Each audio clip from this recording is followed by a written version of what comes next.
Ati de aba ensem no foforo aba na bena nyamsem e wasem de be so mo se enche bia na asante mantemu kuma wo ye de ba election kwahyehyɛ so ba election ya won sensem bebre amanyoku o mani bre ye kwaye ho campaign de enam so makuma wo fo kwaye ye na nkofo ka ho asebo hu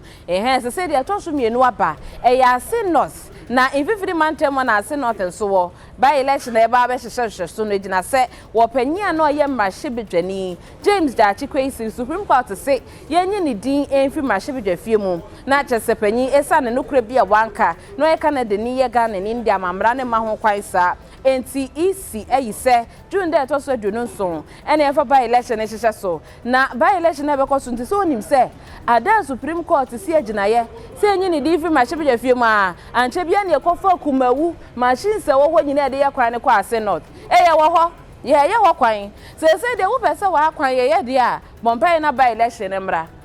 nyame na make se no ani ehu enti se ba kwan ye na manfo wa Assin North si den na panyifo pese mo kire ye mo ka se ya adwinsa anti by election ba na be ye kwan hu na Assin North ha wo ye kire ya kwan wonti ba fi ye be by election dan be ye kwan kwan na ma dugo na kasa no abato no anas ekwan na omo ye